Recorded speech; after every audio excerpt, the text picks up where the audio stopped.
Assalamu alaikum wa rahmatullahi wa barakatuh. My dearest brothers and sisters in Islam, welcome to the New Muslim Academy and another general reminder.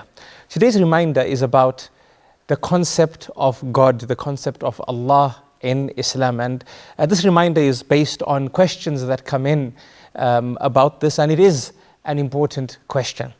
In Islam, we understand God, we understand Allah based on the Quran, the revelation, and the teachings of the Messenger, peace and blessings be upon him, because he was taught by Allah Almighty. And we rely on these authentic references, these known sources, because no doubt God Almighty is from the unseen, right? So we haven't seen him, but no doubt we believe that he exists. We know that he exists because his signs are everywhere for us to learn from, for us to develop this understanding that goes beyond doubt that indeed he does exist. Now, when we look in the Quran, for example, in plenty of places, in multiples of verses, God Almighty introduces himself to us. He tells us about him. So for example, if we look into the chapter known as the chapter of Ikhlas, the chapter of sincerity, God Almighty answers this question about the concept of God in Islam, because the messenger was asked about him. The disbelievers came to him and they said, you tell us about this Allah, so who is he? Who created him? And God Almighty revealed, قُلْ هُوَ اللَّهُ أَحَدٌ. Say, He is Allah, the One. He is one, meaning He is one in His lordship, in His worship, in His names and attributes. He is indivisible. It's not like the creation of God Almighty where we are made up of parts. Allahu Samad, God Almighty is the absolutely independent being. Everything in existence is dependent on him, and he is not dependent on anything, right? He is perfect from ever and perfect forever. Lam yalid, and nothing gave birth to him, nothing brought him out of existence. He existed forever. Walam yulad, and he doesn't have a need for children. He doesn't have children. Walam yakul lahu kufuwan ahad. There's nothing like him.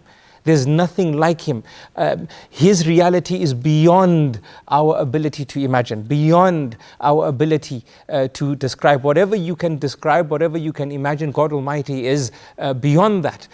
In the first chapter of the Quran, God Almighty introduces us to him as well. And he says, Alhamdulillahi Rabbil Alameen, all praises belongs to Allah, the Lord of the worlds. As if somebody says, what is the concept of Allah? Okay, so all praises belongs to Allah. Who is Allah? What is his concept? God Almighty says he's the Lord of the worlds. And the Lord is, this name is a universal name.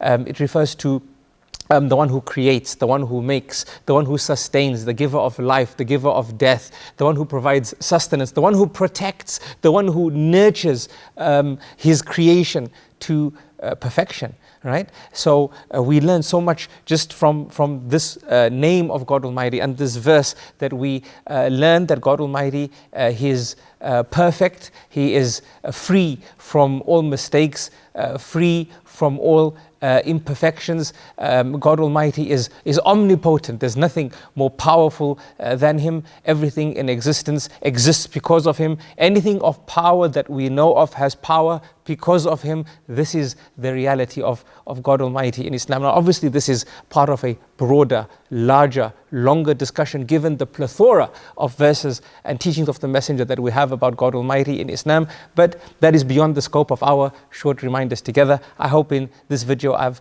managed to answer this important question. What is the concept of God in Islam? I love you all for the sake of Allah, and until next time, Assalamu alaikum wa rahmatullahi wa barakatuh.